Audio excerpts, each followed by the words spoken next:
So our next presentation is by Priyanka. She is a frontline practitioner of capacity planning, and I wish her most success because we have a pretty serious problem in moving from dedicated hardware that we own to the public cloud.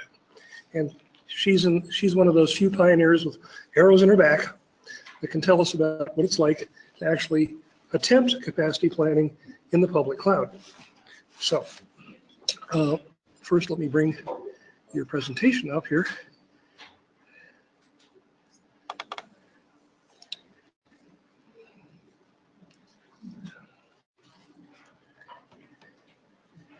And here. And you said I can upload. Now you have to, we're going to nail one of your shoes to the floor. You're going to have to be right here. Okay, all right. Because you're speaking into the microphone right here. All right, perfect. I'm going to nail myself here. Okay, you also have to project to this audience here. Okay, that should not be a problem. All yours. Thank you. Thank you, David. Thank you, Rocky Mountain CMG. Can everybody hear me okay? Okay, all right. My name is Priyanka. I'm here from New York. I work for MUFG Union Bank. It's changed several names in several years, but we can just call it a Japanese bank, and that says volumes as a place. Let's keep this interactive. Please feel free to ask me questions during the session. And just to get you started, I'll ask the first few, and then you can ask the others. So by a show of hands, how many people in this room come from organizations where either you or you're part of, or your organization is part of rationalizing a cloud journey, or is already starting to host in cloud, or are considering it? That's 60 to 70% of the room. Okay. Again, by a show of hands, how many people here think that cloud is the next big thing? Even though it's been here for 10 years, it's going to be here for a very, very long time. Again, 60 to 70% of the room. Question. Yes. So when you say cloud, are you talking off-premise in all cases? Anything that's hosted off your premise. Anything hosted by your vendor. Sorry, the question was if I was talking about anything that's hosted off-prem in terms of cloud. Your definition of cloud. Yes, my definition of cloud for all practical purposes in the next 40, 50 minutes is anything that's hosted off-premise. Could be infrastructure as a service, could be platform, could be software as a service by an AWS or an Azure. It could be your internal private cloud as well, yes. Okay, so my last question. Despite 70% of this room believing that cloud is the next big thing, it's here to stay, and you're already on that journey partly, it's easier said than done. Okay, that's measurement of it, or just rationalizing the journey. It's easier said than done. So that's, in terms of what I saw, I think it was about 50% of the room, 40 to 50% of the room. So basically what you're telling me is that despite the hype about cloud being everywhere, in this day and age, you have a better chance of missing a cloudy day than missing a cloud talk. It is hard. The ground reality is different. And that's what the numbers are telling me as well.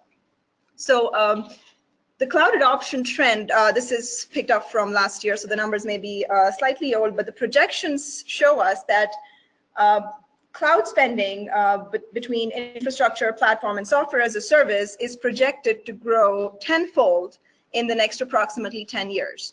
So essentially looking at about $170+ billion in infrastructure, in public infrastructure as a service, and about 50+ in platform and software as a service, which just from a growth standpoint, exponential growth looks like a very impressive number, a very impressive chart.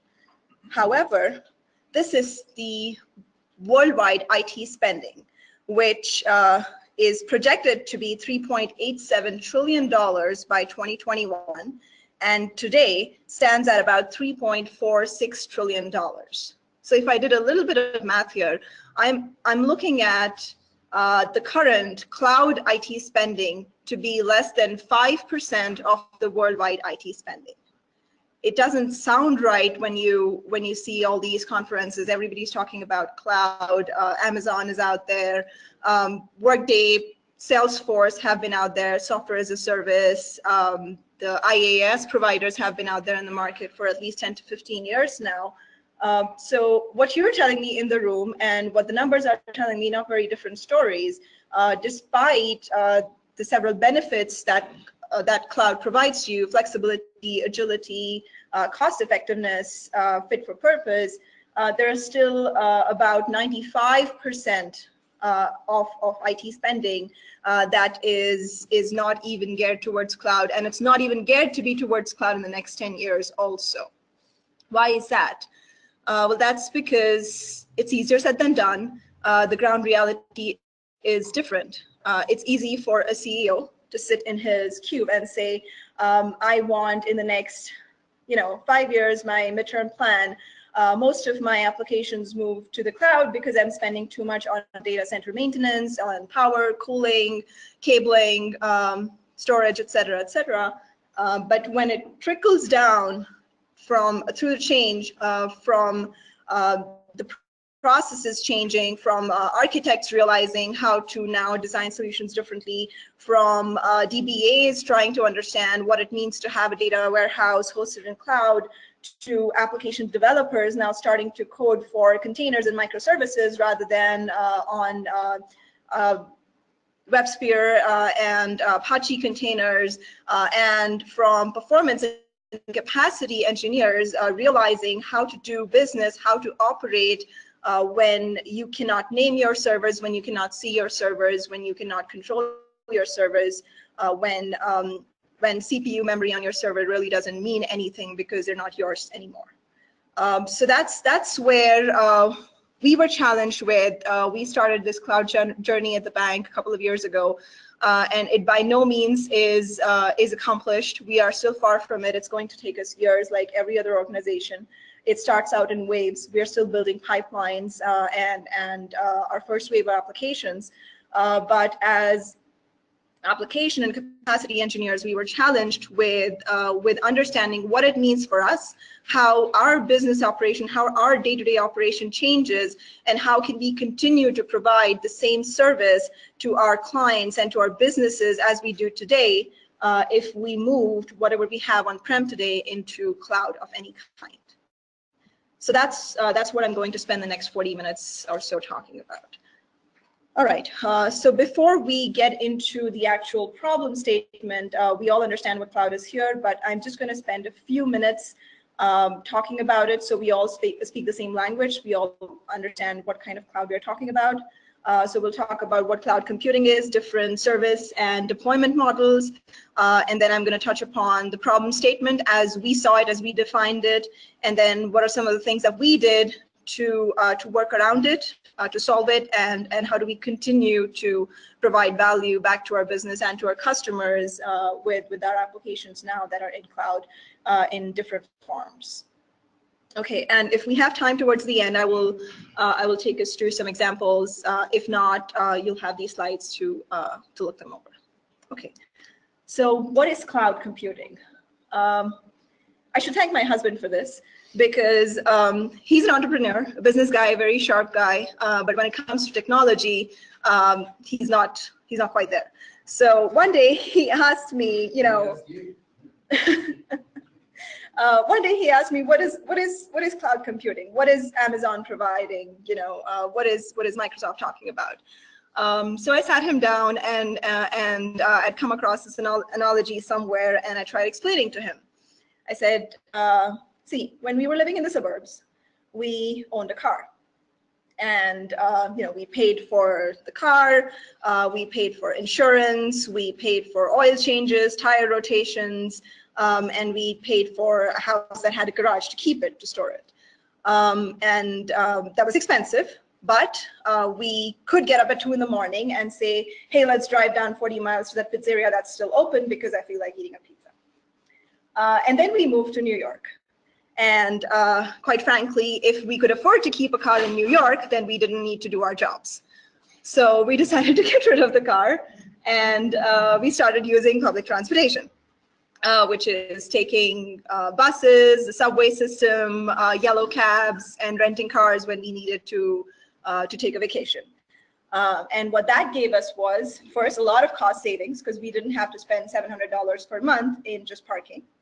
And then we could rent different kinds of cars. So it was fit for purpose when we needed to go to the beach. We could get a convertible when we needed to go to the mountains. We could rent an all-wheel drive. And then we could take the trains for our daily commutes. So only pay for going from point A to point B, only pay when we were using it. Fit for purpose, cost effective. We could scale as much as we wanted.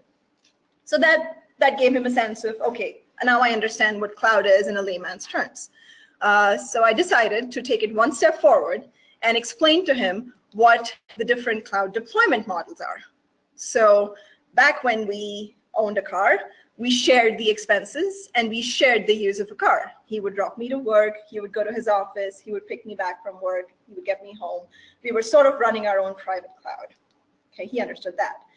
And then when we started using public transportation altogether, we were fully dependent on public cloud. We were, despite having all the cost-effective benefits, fit for use, etc., we had problems because the trains were not clean, sometimes they were late, sometimes they were really packed, we could barely stand in. So we had complaints with reliability, service, performance, so on and so forth. But we were able to shift our capital expenditure, which is the cost of just owning and parking a car, to operational expenditure that we just paid when we needed it.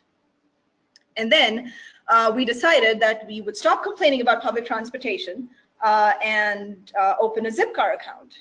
Now, if you all know what Zipcar is, it's another disruptive technology. You have an app on your phone.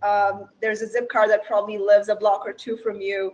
On your phone, you book the car. It's yours till your time expires, and then you can drive around wherever you want, come back and park it at the same place.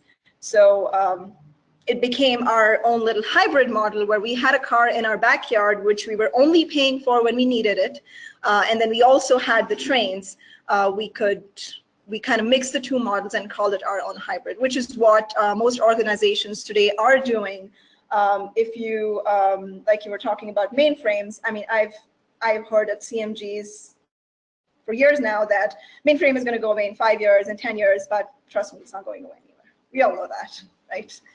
If you have a mainframe on the floor, if that's your system of record, as an organization, you are never going to be a fully public cloud or a fully, shared cloud, or you could either host your own private cloud or you would be a hybrid cloud at best. You will still keep going in and out of your own network because you're still hosting your system of record on the floor. So that was hybrid cloud. Now, within these different kinds of cloud deployment models, there are different service models.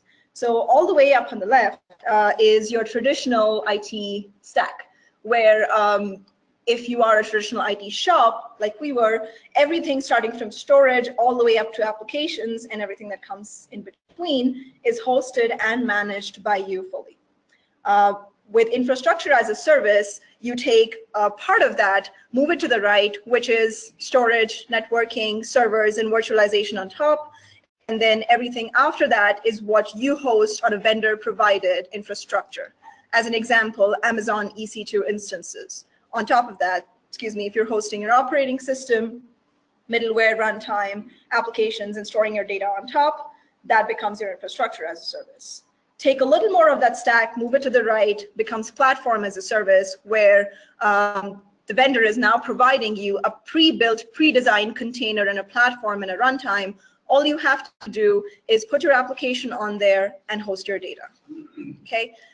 If I take everything off to the right, I'm using something called software as a service, which is things like Workday, Salesforce, where you are just subscribing to a fully baked service, and either you're using it, you're paying to use it, or you're paying so that your customers can use it, or you're using it to integrate with your existing infrastructure. So that's the different cloud service models within the deployment models. So given that there is all of this to choose from, there is so much flexibility, that there are so many options that you can permute and combine as many as you want to build your own, why is it that you and I are facing so many challenges in moving from where we are today to operationalizing ourselves within the cloud environment, be it any vendor?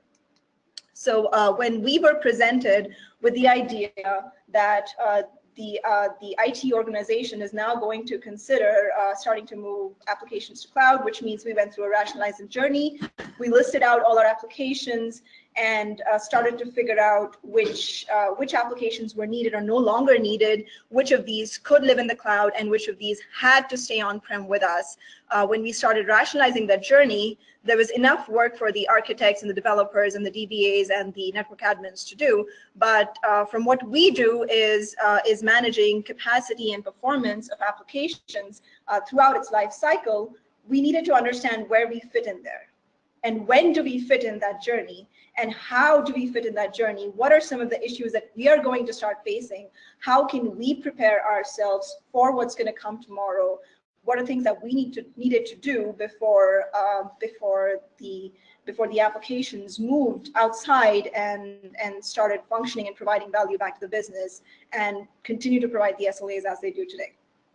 So to understand what are some of the challenges that we are going to face, we went out and we looked at what organizations like yours and others are listing out as their top 5 challenges with the cloud. Security and privacy, compliance, no surprise there. Us being a bank, not just a bank, Japanese bank, which speaks volumes of how much security and compliance and red tape we have to go through, we were not surprised. We have to sign a form to get a signature. We have to enter a code in the bathroom door to enter the bathroom. So again, not making any of this up, it all exists. So this was no surprise to us. We understood that there are going to be several security and compliance issues. And as we heard in the session this morning, anything that comes with security could potentially come with a significant overhead to performance. So we needed to be ready for that. Fair enough. We heard people complain about availability, reliability, unpredictable performance, and service quality. No surprise there. So sure. Question about your service providers. Let's say it's Amazon or Google, it doesn't matter. Right. They will charge you for resources consumed. Correct. You are measured based on performance. Correct. They take no responsibility for performance. They just said, you consumed 3 hours of CPU time, sign here. Correct. So will you close that gap later in the presentation? Yes, we will. Okay. Absolutely. So the question was, just real quick, the question was whether I'm going to, in the presentation, talk about the gap between the providers only giving us a bill at the end of the month for the amount of resources we've consumed, but nothing, but no promise in terms of the SLAs, and how do we continue to I guess, deliver those SLAs to our businesses and our clients and our customers. So yes, we'll talk about that later in the presentation. Do they also charge you for elapsed time that you simply have your instance, whether it's running or not? So the question is, do vendors charge you for instances, whether they're running or not? The question is, if the instance is up, it is being considered. So even if you're not using it, let's say you have 5 instances up, yes. Yeah. You're still being charged for it. If it's powered on, assigned to your application, you're being charged for it. I will talk about later in the presentation as to why it's important to understand the cost of your application, the cost of your transactions, so you can decide how many instances you need to turn on and off. Okay. All right. So we talked about the second challenge. The third was lack of skills and expertise. We were facing that majorly. We didn't understand how our world is going to look different versus around us. We didn't understand how developers are going to be able to cope up with writing code that is now microservices compatible, that is now containerized, that is now more optimized, not just for resource consumption because that is charged, versus also for data movement because vendors don't just charge you for the resources you're consuming in terms of CPU and memory, they also charge you for the amount of data that you're moving in and out of the network. So there was lack of skills and expertise everywhere. We had to, and we're still going through major training exercises within the bank where people are made to go through trainings provided by the vendors, and depending on which technical area they're in. So we understood that. We also understood integration with existing infrastructure because we have a mainframe. Like every other organization, our system of record is the mainframe. So no matter where we went, no matter what application went into the cloud or stayed with us, we would have had to go in and out of the network. We would have had to integrate with that existing infrastructure. So we understood 1 through 4. What we didn't quite understand was why did organizations want visibility and control into their infrastructure? So we heard a lot of people say that they want, the biggest challenge that they have is just the idea of not being able to see where their servers are, not being able to know how they're running, not being able to control it. And I guess we're all guilty of here. I've so far not come across an organization that does not name their servers. We name our servers too. Our servers have these elaborate naming convention where they have to tell you which application it belongs to, which component or tier is installed on it, whether it's development, UAT, or production, whether it's living on data center A or data center B, and then followed by a 3 or 4 digit mnemonic in terms of a number as an identifier. So we all name our servers. For us, servers are things that we log into, that we depend on, that we pull data out of to do capacity planning on a day-to-day basis, to forecast, to trend. We like to control our servers when something goes wrong. We want to immediately log in, look at what services are running, reboot, troubleshoot, all of that. So it made sense that we wanted to be able to look and control it, but we wanted to go deep into why it was important for us to control and what would happen if we didn't see and control those servers. So we went back in history a little bit. The traditional data center management paradigm has focused on individual technology elements and silos. You have DBAs that look at only the databases. You have network admins that only look at the networks. You have application developers or application support groups. They only look at their applications and logs and containers. And then you have this storage administrators who only look at what kind of IOPS is my array providing and what is my read time and write time per operation. With all of that being in place and all of these admins saying that their systems or technology elements working as expected, there is still a frustrated user sitting somewhere who has clicked on a button and is waiting for his account balance to load. So when that happens, what do? We all gather in a big war room. We start finger pointing. We start complaining about the DBA saying, my SQL queries are running in milliseconds. It must be the network. The network admins saying, I don't see any packet drops. I don't see my traces look healthy, right? There is no communication errors. It could be the storage. The storage admins come back and say, your application's hardly doing any reads or writes. What do you want the array to provide? And then the application support group sitting there and saying, I don't see anything in my logs. Everything must be working as expected. But that doesn't change the situation. That doesn't help the user who all he wants is to get a service in an acceptable SLA that he paid for. So that kind of helped us understand why people needed visibility into their own technology elements. And as this moved into cloud, the problem would just magnify, because for a user or as an organization, as a client, for you to realize the benefit of flexibility and cost effectiveness in a cloud environment, the cloud providers have to create a layer of obscurity between you and your underlying instances. So as an example, if I am a retail client and I know that during Black Friday, my workload, my volume probably grows 5 times my peaks in the rest of the year. I know that I'll need 5 times more capacity or more instances to run at that time of the year.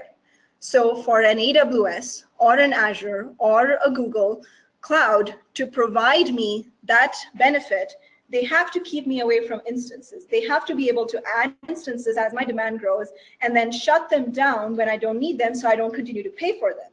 Now, for providers to give you that flexibility, they have to keep you away. They have to sort of obscure you from your underlying technology components. And when they do that, you cannot see your servers or your technology elements. You cannot control them, and you have the sense that you cannot manage them. So that exact problem statement was something that we came across, and is something that in the industry has given rise to a solution called Cloud APM.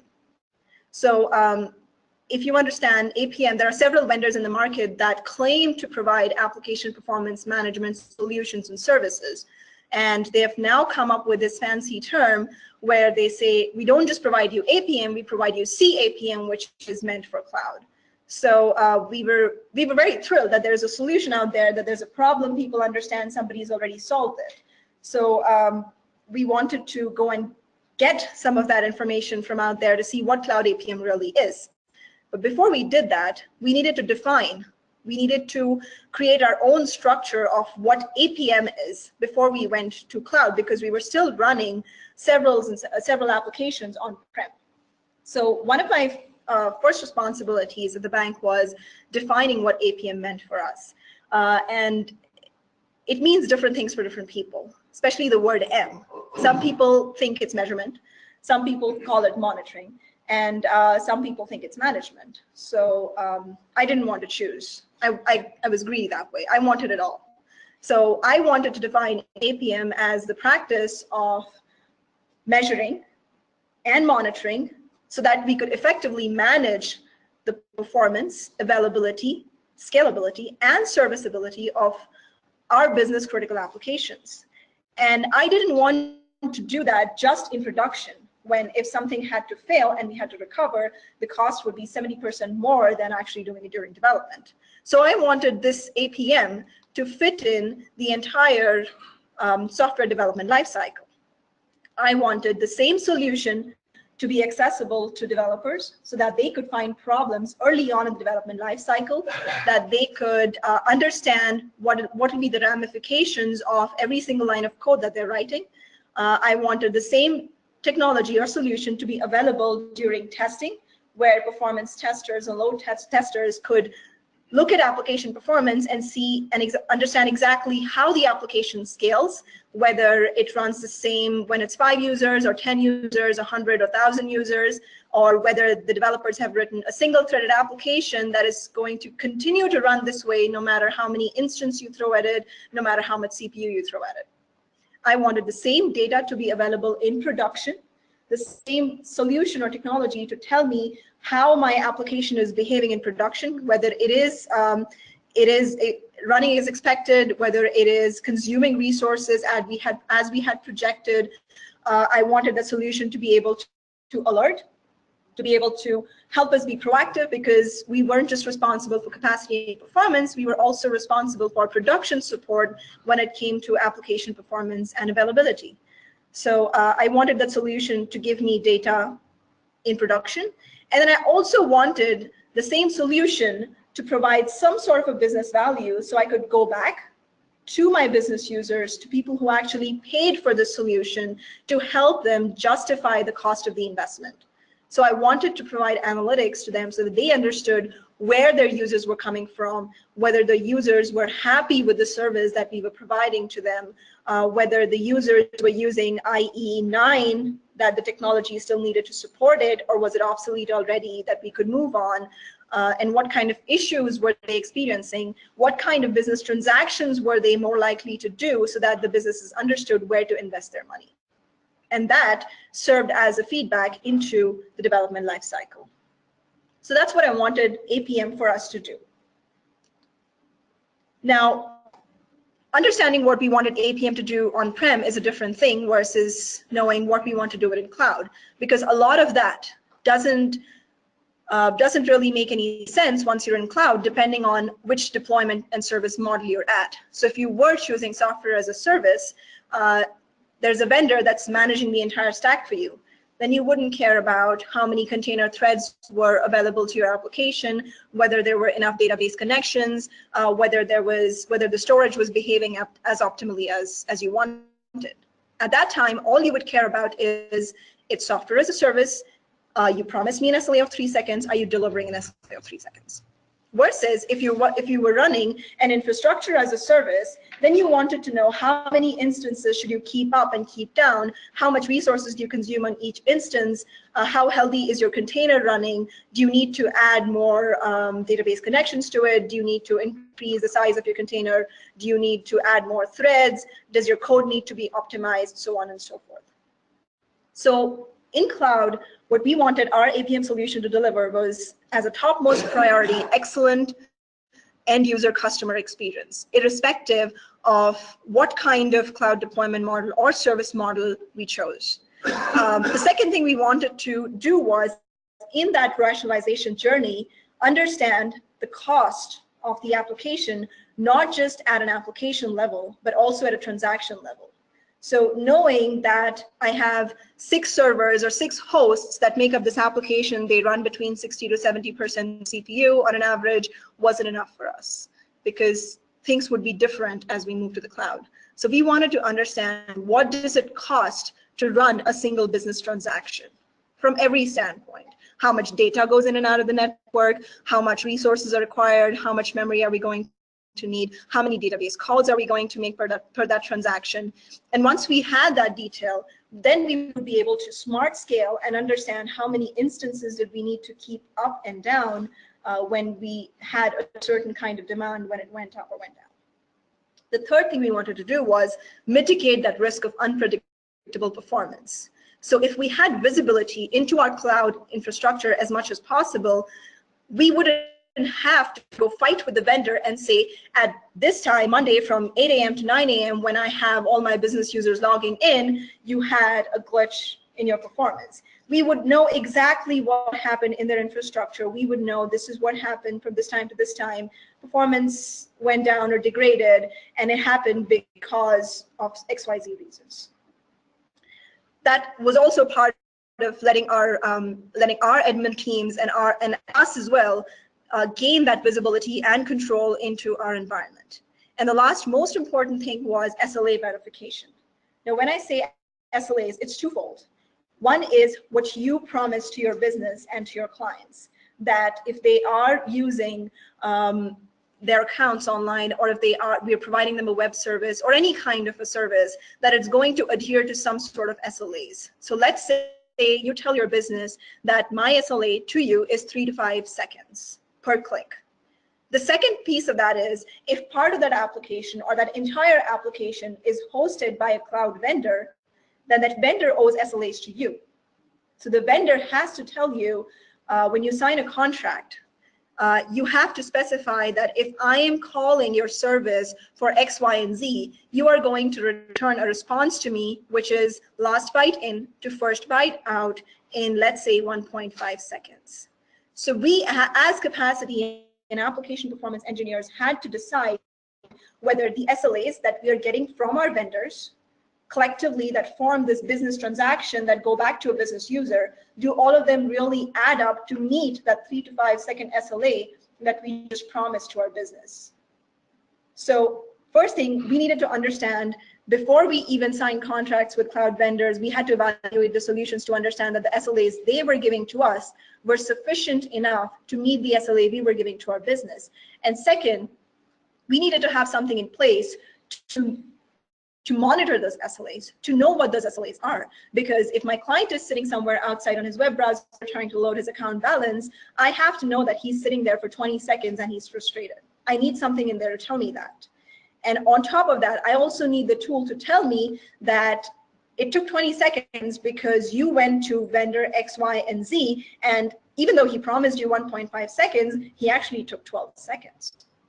So you needed to know SLAs from both sides, and you needed to be able to monitor and manage it.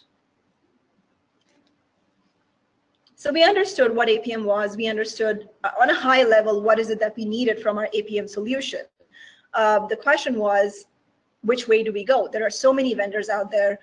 There is so much information out there. How are we doing on time? Yes.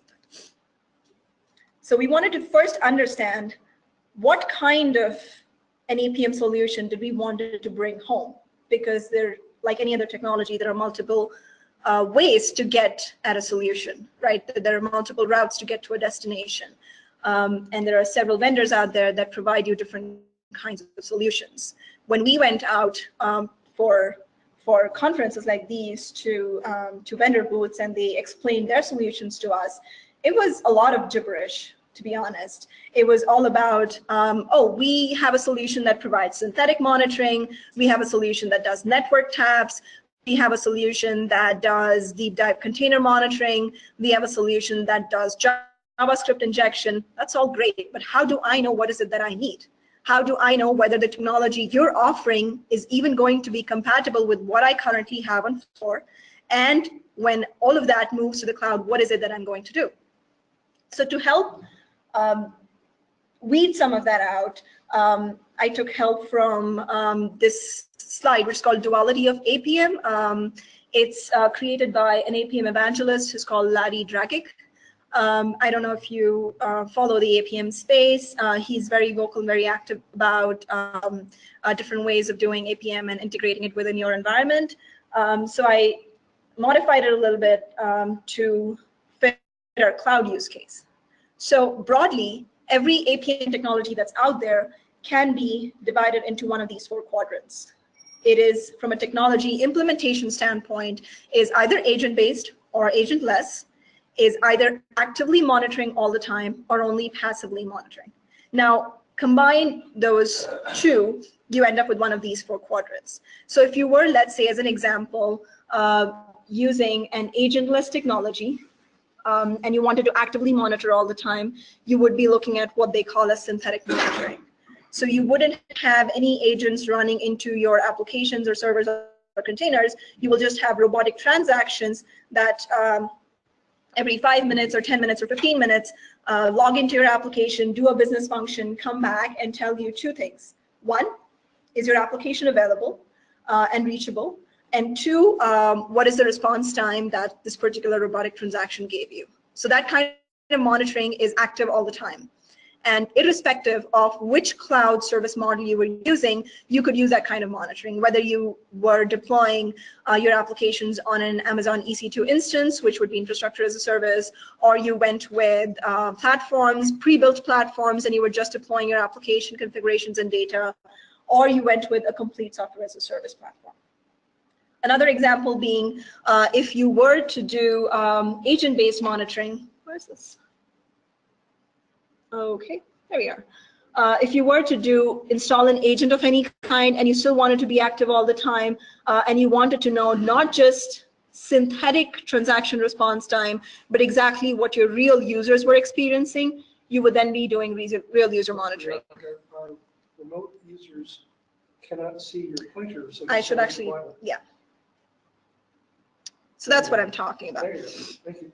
Okay, so that you would be doing real user monitoring at that point. You would be doing something what they call as JavaScript injection, which is small script that runs when your page finishes loading on a user client or a browser.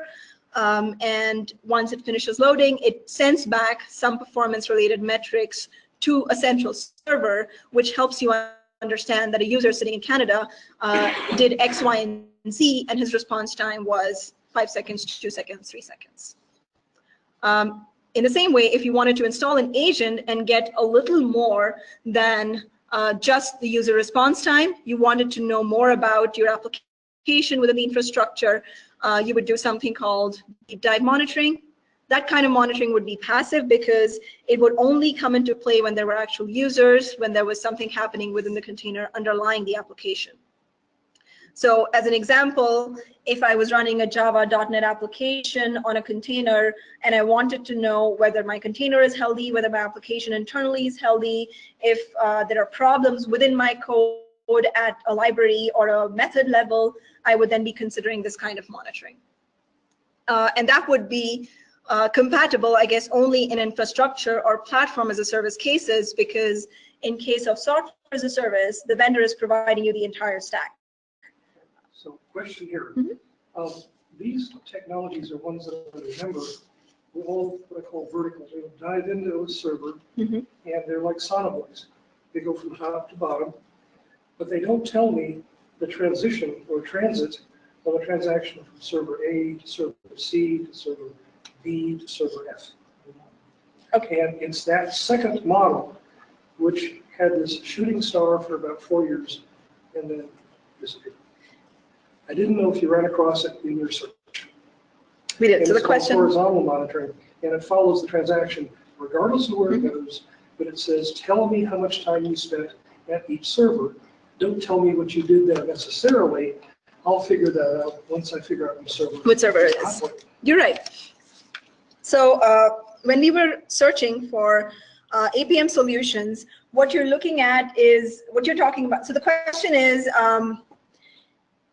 what exactly did we ever come across, not just vertical kind of monitoring, but horizontal transaction topology, visualization, and tracing, no matter where we went from tier to tier. Response time breakdown. Correct, tier breakdown. So that technology exists today, and that is exactly what vendors are promising to us when you go out and you talk about monitoring applications in a cloud or monitoring applications that are integrated with your existing infrastructure. That's exactly what this is. The cloud APM is promising to you in a way where they say, irrespective of where your application lives, irrespective of how many tiers it traverses, as long as you have agents on some of those, we can still build out a topology for you. You can figure out the Yes, yes, you can figure out the in-between. And if you have agents at places, then it doesn't just let you go across, it also lets you go all the way down. So it doesn't just tell you that the problem was with server B, it'll go down and tell you that this is the process that was running, this was the, if they were able to instrument the process further, they will tell you that deep down in the code, you made this SQL call, or you tried performing this XML parsing that took resources or time. Or you had really efficient SQL, but you were executing it 1,000,000 times per transaction. Right, so it all added up. Great performance, stupid application design. Correct. Not that it ever happened before. You'll be surprised. Okay, so that was deep dive monitoring. That is what leads us to the transaction tracing and topology. I'll show you some examples of that later in the presentation. And the fourth kind is when you sat on the network and monitored TCP/IP taps and traces and tried to build out that view that you were talking about. Now, a big difference between on-prem and on-cloud applications is no matter what cloud vendor it is, no matter what service model it is, you can never be on the network. You will never, a technology that lets you do network taps is never going to work for you in a cloud environment, because even at the lowest levels, which is infrastructure as a service, the network is still not yours. So in this quadrant, then we at least were able to weed out the network monitoring kind of solutions that they are not going to work for us.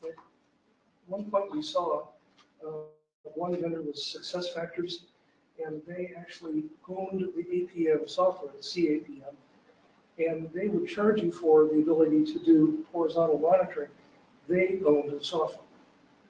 Correct. That's APM as a service. CAPM as a service. Yes, CAPM as a service, and I'll touch upon that also a little bit. Okay. This is a small slide on difference between synthetic versus real user monitoring. The primary message from here is synthetic is more availability focused, and real user monitoring is more based on real user interaction. So it's a realistic indicator of user experience and performance, more performance focused. Cannot really tell you availability all the time, because if you don't have any users, it will never come back and tell you whether your application's up or down. Okay, so we majorly talked about this. I'm going to skim through this. So in that process, when we were able to define our high-level requirements about what we wanted from our solutions and had a high-level understanding of how these solutions worked, we went out to Gartner to see what are the top vendors out there. Where should we really begin? And this is from December 2016. The one this year isn't out yet, should be out shortly. But in the leader quadrant, there was Dynatrace, AppDynamics, and Relic. so which is right here. And this Gartner Quadrant kind of did most of our work, because when we looked at how Gartner comes up with these, it evaluates vendors on 5 different capabilities. One is being able to, the solution being able to provide to you real user experience, the solution being able to auto-visualize and discover the transaction topology that, Dave, you were talking about, the solution being able to then go vertically down to profile the actual transaction and application code, that's component deep dive, and then to take all of that information and present it out to you and slice and dice in different ways for you to be able to create reports and dashboards and analytics out of it. Question. When we looked at this stuff, there were 2 other vendors that did nothing but log parsing. They didn't have any agents. Splunk. Splunk, and I think the other was Sumo Logic. And those 2 guys said, oh, we can do everything these boys can do, and we can do it better. And by the way, we have 0 overhead. Malarkey. I mean, the big deal with them was they didn't charge themselves for the overhead of turning on the monitor inside Java. Correct. Okay. And so did you ever run across this? And did you discount it, or have you just not explored it yet? So the question is, there are vendors out there that provide log-based monitoring, and have we ever experienced it? Have we gotten our hands dirty? What was our reaction to it? So we do have Splunk, and because we are also in the business of production support, we're not a big fan of Splunk, because a lot of times our overheads are from Splunk agent going crazy, or it from not providing enough information in the logs for us to go back and troubleshoot and say, even if I do have Splunk on this application, it's not able to tell me what really happened. Right, because I have to turn on a monitor facility that is Correct. so expensive, it dims the lights. And Correct. I can't afford that dimming of the lights. Correct. So it's a catch-22 situation. If you monitor a lot, there's a lot of overhead, but you actually want to monitor so that you know before beforehand, you're proactive if something is about to go down. Were they disingenuous enough to say, we don't have a problem of overhead, there's no overhead within our product? Oh, absolutely. Everybody says that. So when you go out to vendors, all you come back with sales pitches. Right. That's all they ever give you. So it hasn't changed, right? No, not one bit. Okay. So we had our 3 vendors that we wanted to start off with. We came up with an RFP. We said, okay, this is what we want. We called vendors in. They started giving us exactly what you said, sales pitches. I can give you 100% visibility into your application. I can give you the cost of your instances. I can show you chargeback. I can show you end user experience. And just so I don't spend a lot of time on this, I will run through some charts that we picked off of those sales pitches. So this was Dynatrace telling us that if we are actually partnered with all the major cloud providers, Amazon, Microsoft, Google, Cloud Foundry, Pivot, we can monitor containers, microservices, Dockers, everything. And we can show you pretty graphs that tell you month after month how many instances you consume, what kind of a bill to expect at the end of the month. Great.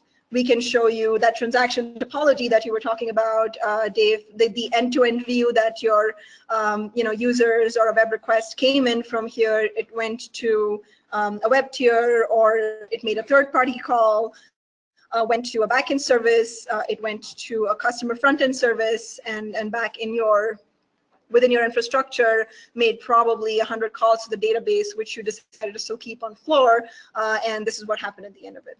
Great. We can build you pretty dashboards, do a lot of business analytics, and show to your business exactly what is red, green, or yellow, because that's what they all care about, 3 colors and 3 lights. So that was all great. So we said, okay, this is an option for us. Let's go to another vendor. We went to AppDynamics. Exactly the same information, just a different color dashboard, just presented differently. Transaction topology, end user experience, instance costs, end-to-end visualization, 0 overhead. Everybody promises 0 overhead always. We measured that here and it's not 0. Sorry? We have that here, and the overhead is not zero. It's never zero. And I'll touch base upon that a little bit in terms of how to evaluate cloud vendors, not just on face value, but also looking at their underlying architecture to understand, for you to make a sensible decision in terms of which of these architectures would actually have zero overhead design. So we'll get to that. So this was AppDynamics, same information, different color dashboards. This was New Relic, exactly the same information, instance cost, infrastructure overview, integration with cloud providers, end-to-end. Sure. So these sample dashboards here, Mhm. are they for the same moment in time? These are not from POCs. Oh, okay. So the question is, are these dashboards from the same instance in I'm time? just curious if they would report the same answer for the same. So I'll get to that in a bit. So the question is, will all these vendors report the same information at the same instance in time? And the short answer is no, and we'll get to that. So this is New Relic. So we did all of that, and then we were kind of taken aback in terms of we still have no way of weeding anybody out. We still haven't gone far enough. We didn't want to give into sales pitches and say, okay, this is what we are going with, and we'll see what happens. So we decided, because this giant problem has been created by cloud, let's go to cloud vendors.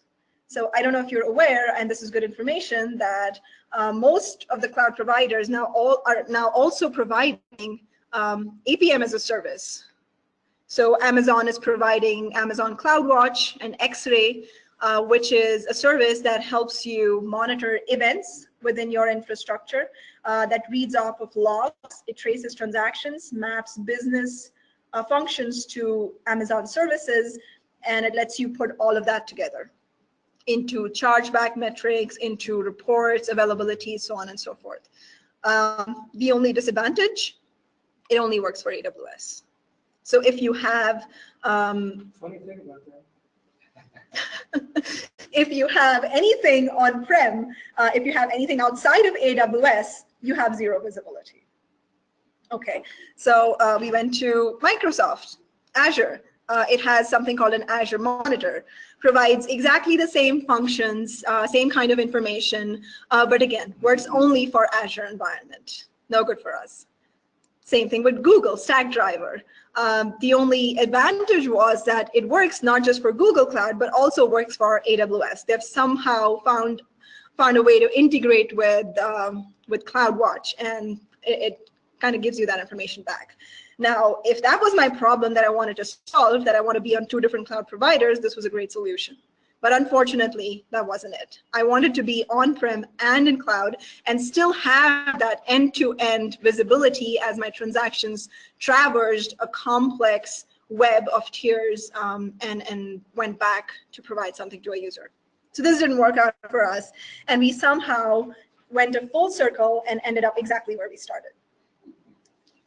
So we decided that this is not going to do for us. We have to do a lot more research before our CEO decides to jump the gun and say, I want these 5 applications in cloud by the next 6 months. So we sat down and we, looking at everything that's out in the market, came up with a long laundry list of what we wanted as must-haves and good-to-haves in terms of features and functionalities across every cloud vendor, across our APM solution.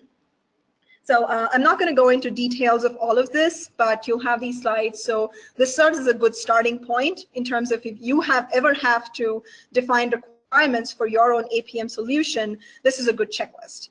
So for applications that we wanted to run on either infrastructure or platform as a service, we wanted to do real user monitoring for critical applications as much as possible, rather than doing synthetic monitoring.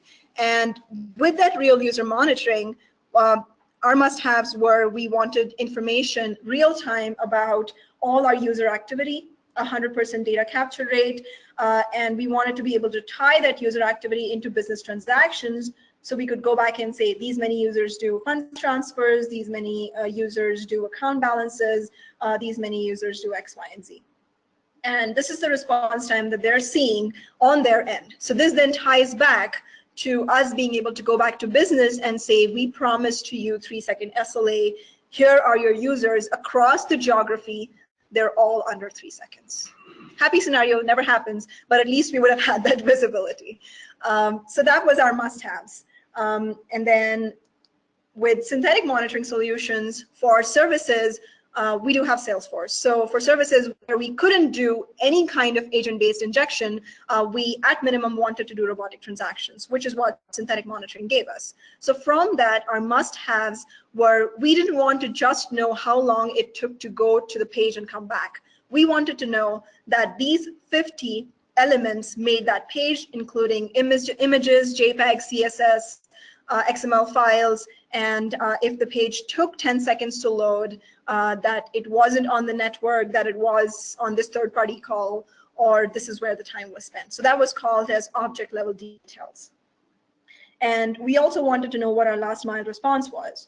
So we didn't just want to run this from our own infrastructure, because we have we could have cloud instances spread across the globe. We also have users that are spread across the globe. We wanted to have robots that are running these transactions from across the globe.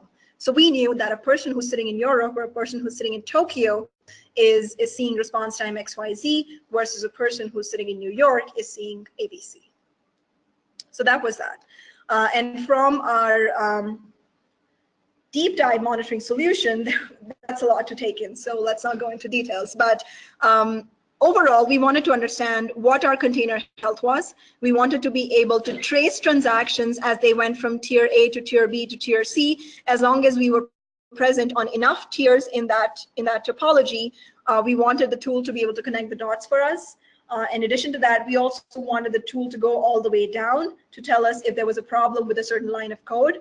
We wanted the tool to tell us if there are SQL queries that are misbehaving, or if it's just a bad design that we're calling the same query a million times.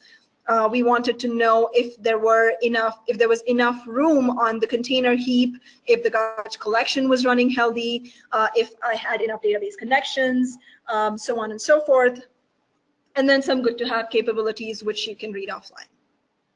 In addition to all of that, we had some general considerations, and that's where I'll touch upon both your questions in terms of, first of all, how do you evaluate when a vendor says there is or there is no overhead? So to do that, we had to go into the actual design of the vendor solution. So there are some vendors which have agents that live within the application container, but they are container reliant in terms of resources. So these are agents that will live on container. They will do some processing within the container to decide which transactions or which metrics to save and send, and which metrics to discard. So essentially, they're doing work within the application container, so they are consuming resources. That's how the overhead increases.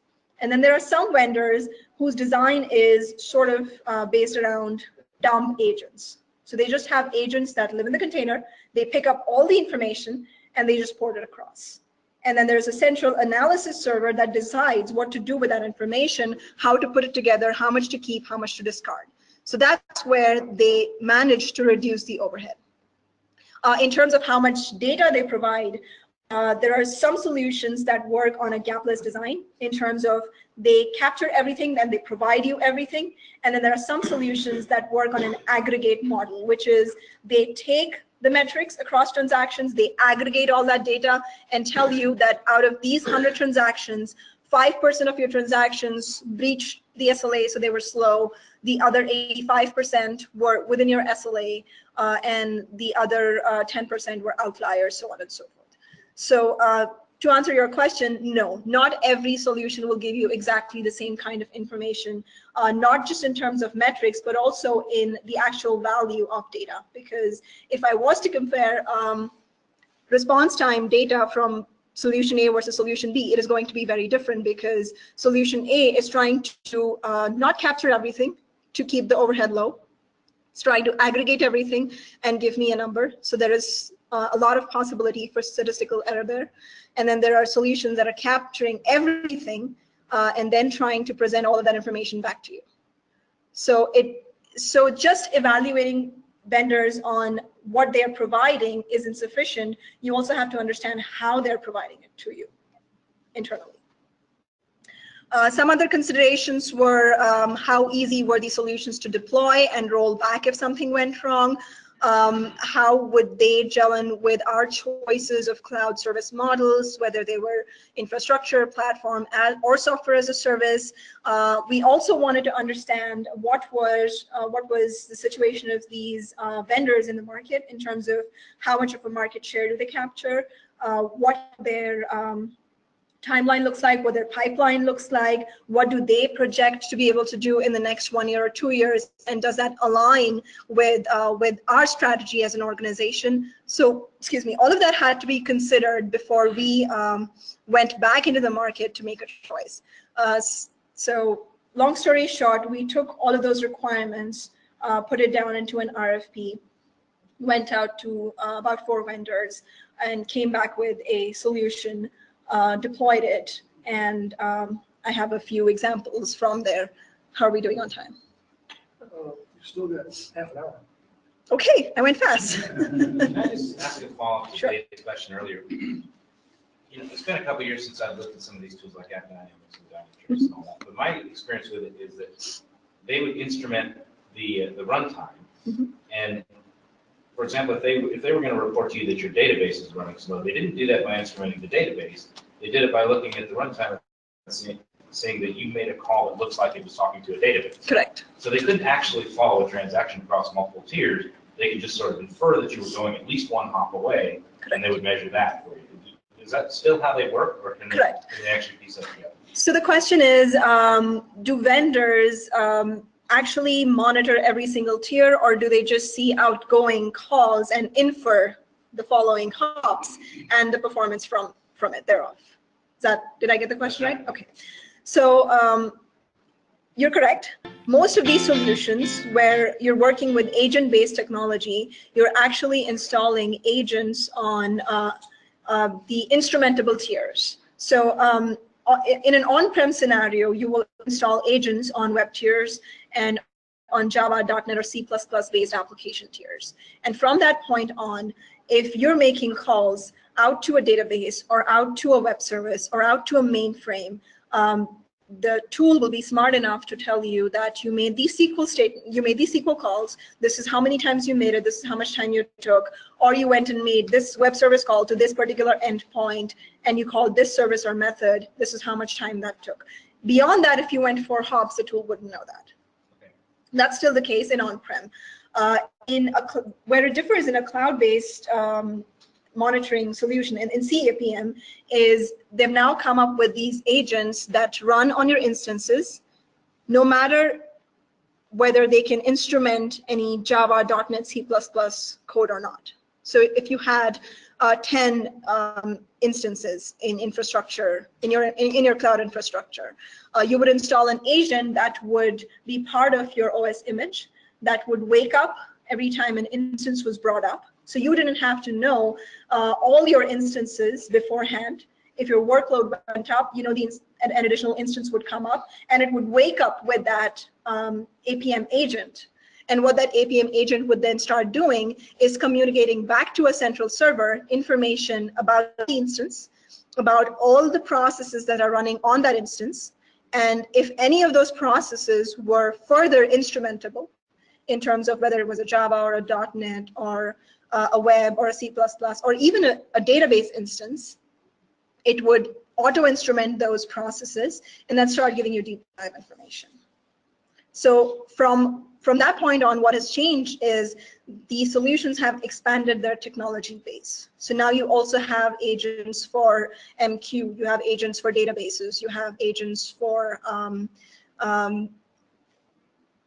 there's 5 other technologies that are evading me right now, but they've started to expand as far as they can instrument a process. As long as it is a Java, .NET, or C++ based or a database, they auto-instrument now, and then they tell you as much as they can. Again, from that point on, if they've gone to a hop that is not instrumentable, you wouldn't know that. Right, but can they actually correlate an outbound transaction from one tier to an inbound transaction on another tier? Absolutely, yes. Yeah. So you can, they can build an entire topology for you, and I'll show you as an example where you could be, to complete one business function, you would have had to traverse probably 5 to 10 or even 12 different tiers, and we did that test. We have an application like that, and we had instrumented as many points as we could, and we were still able to build that end-to-end view. So that brings up another question. Do they do it by statistical correlation, saying, well, got a whole bunch of guys over here, a whole bunch of guys over there, they must be part of the same transaction? Or the other one was exhaustive enumeration, where you actually follow the transaction discretely, deterministically, from A to B to D to F. So the question is, this topology that is built, is it built deterministically by following the entire transaction, every single transaction, or through statistical calculations and derivatives? So the question is, it depends on what kind of underlying design the APM technology is using. So if it's working off of aggregate-based design, then it's just following only a handful of transactions end to end, and then aggregating everything else and making certain assumptions. That's why the numbers differ when you look at different vendor solutions. And then there are some solutions that tag your transaction, and then that they follow that tag through every single tier that they traverse, and all of that information gets back fed into a central repository where it's analyzed, put together, and then into a visualizer dashboard.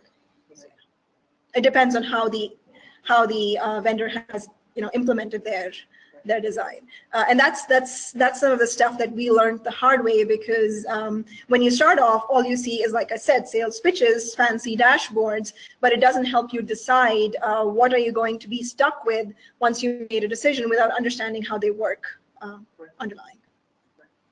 Okay. All right, so this was some examples of the different kinds of monitoring solutions that we deployed.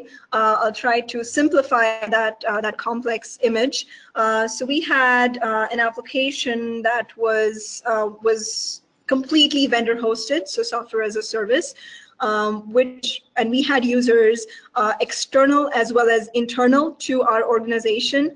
And then we had data we had the solution interacting with some of our backend systems that were living on-prem, including the mainframe, which was our system of record. So because this was a completely vendor-hosted solution, we didn't have a lot of flexibility to deploy any kind of agents on it. So our only choice was to do synthetic transactions. So what we made sure in a situation like this was we designed our business transactions so that they would touch every single tier within that transaction, so that we could understand if even a single component went down. So as an example, if you have an application that does business function A, B, and C, for it to do business function C, it needs to rely on a reporting server. If you designed your synthetic transaction to only do functions A, B, and D, you will never know if something went wrong with the report server because you're not checking that. So the only thing we could do in this case was first make sure that our business transactions were comprehensive and representative enough so that they were touching every single possible tier that the application needed to depend on. And second thing, we wanted to make sure that we had agents running not just external, but also internal to our organization, so we knew what was the difference in performance for a user who is in our network versus to a user who is sitting outside. And as an example, synthetic monitoring just gives out very simple reports in terms of these are your business transactions. This is how they ran throughout the month. Your availability was 99.9%. This is when it went down. If you want to go back and deep dive why it went down, go talk to the vendor. And that's all you can do. The next example is that of real user monitoring, which is what I had said in the beginning is JavaScript injection. So again, this was also a software as a service scenario, but the vendor was cooperative enough to let us inject some JavaScripts into our version of the service that they were providing to us. So it was slightly customized for us. So they let us do some sort of JavaScript injection.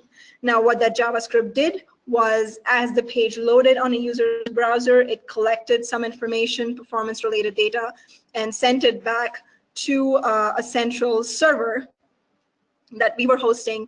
And using that, we were able to produce some reports like this.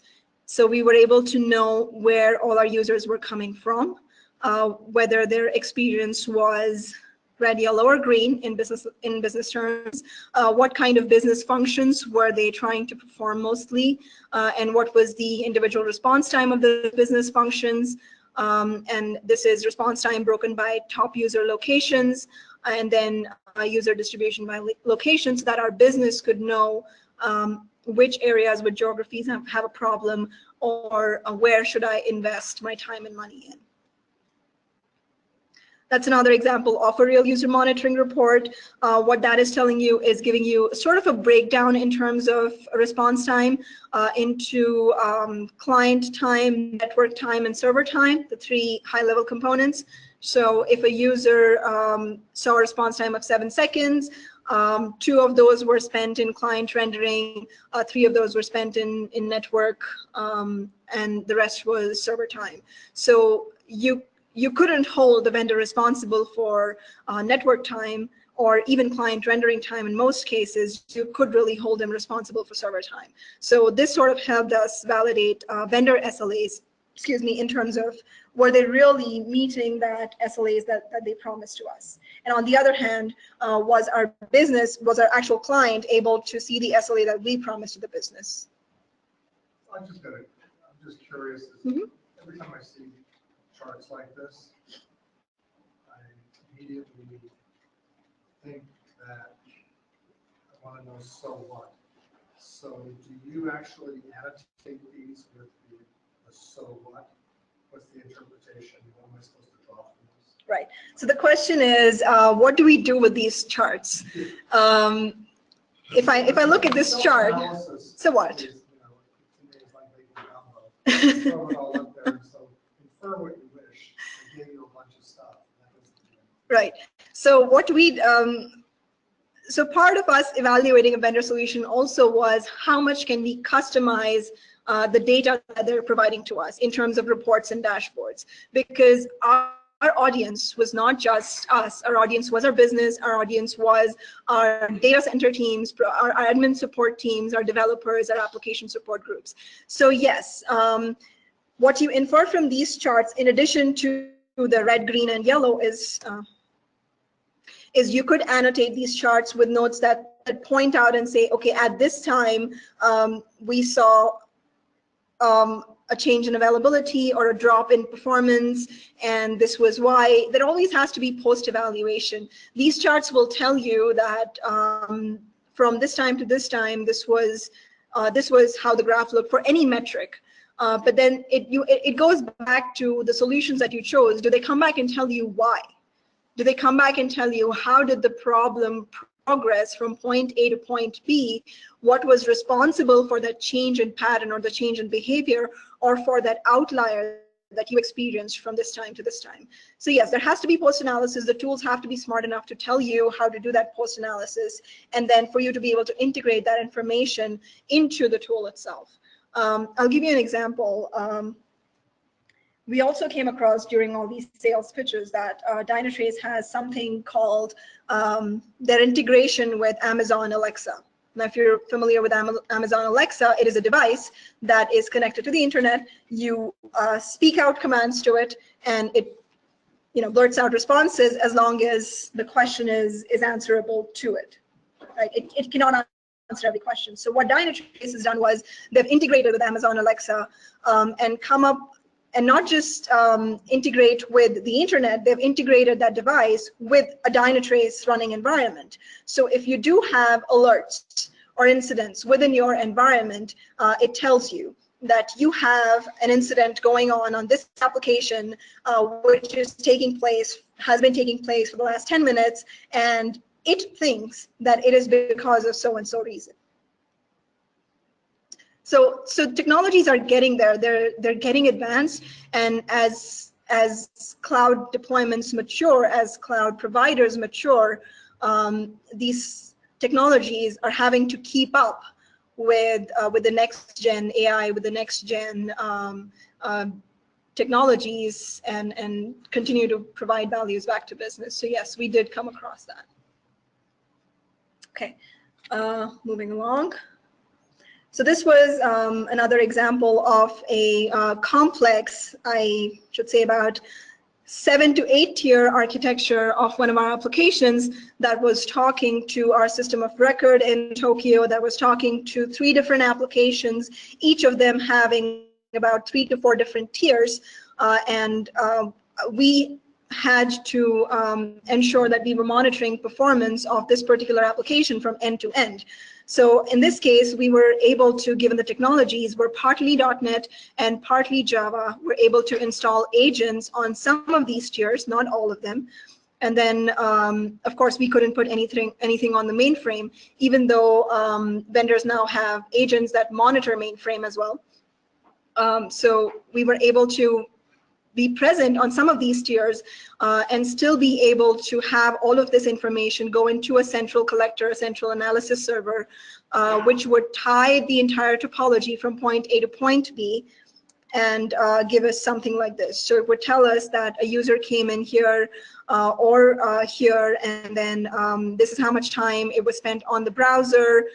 This was on the web tier, this was on your .NET application or Java application, this was a database call it made, this was a call to a domainless service, in which case was our mainframe, this was a messaging call that was made, and then within each of these tiers where we had the agent running, it would give us a little more information in terms of what the agent was seeing. Was the process healthy?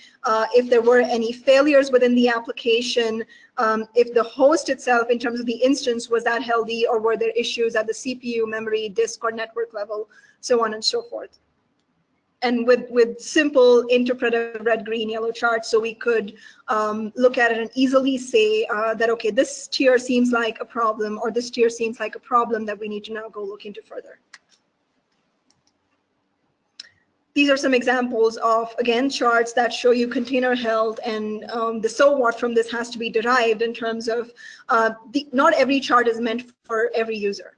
This is more meant for an admin who's looking at, who's responsible for application support, or who's responsible for container support, who can look at this and say, okay, these are times when my servlet response time was slightly high. Now, can I drill down and see why it was high, or can I drill up and say, did it really impact any end users?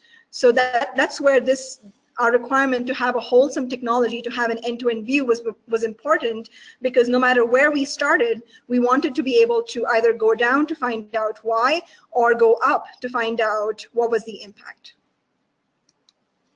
And this was going vertically down in terms of, if there was a particular tier that had a problem, then which function did it impact?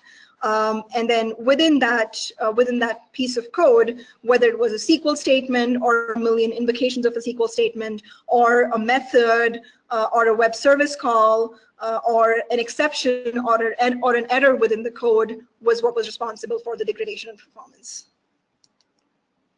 So that's it. That's all I had.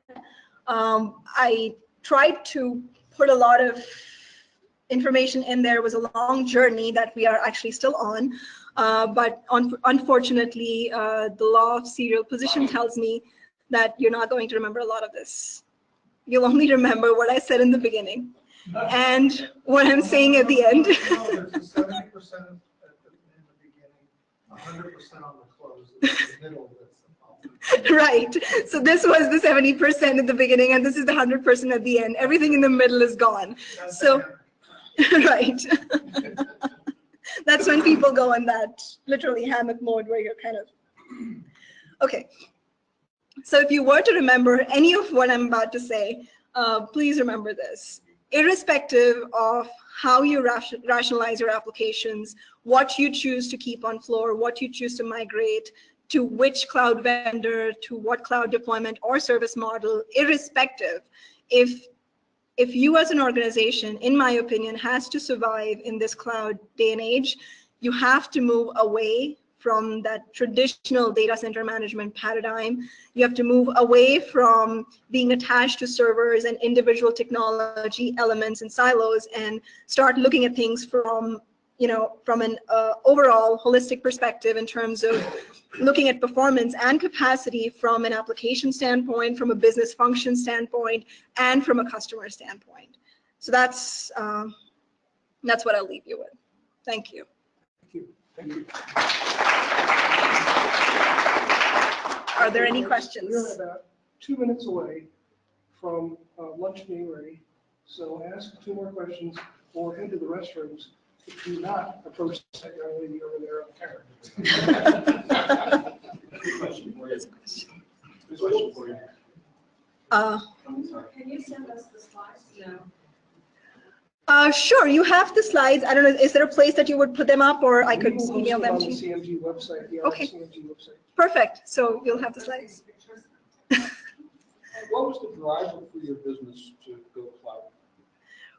So the question is, what was the driver for our business to go cloud? Now, that's a good question, especially in our context, and I'm hearing laughter behind my head because we are still a waterfall organization. So we weren't even agile when we started talking about cloud, but like every other organization, we had this transformational CEO or CTO come in who wanted to realize some of these benefits of cloud, and especially after we merged with Union Bank, we had 2 of everything, almost 2 of technology teams, 2 of applications, 2 of components. So as part of consolidating that, the idea was to, while you're consolidating, figure out what do you need and how much do you need to keep on-prem and how much can you really port out so that you can, the biggest rationalization is cost saving, so you could save money at the end of the day. Yeah. So a couple of years ago, I did a study for EUA tools, and it resulted in the purchase of Governance. Okay. And one of the things that I recall that was really great about the tool was we got a lot of great data. And they even had recommendations on how to improve performance, so automatically built in based on their past experiences. What has been your experience with actually leveraging that kind of information as you're kind of unpacking the details and finding maybe faults in the architecture, the underlying architecture of the application stack? Have you had success with being able to get those things improved to get the end user experience better?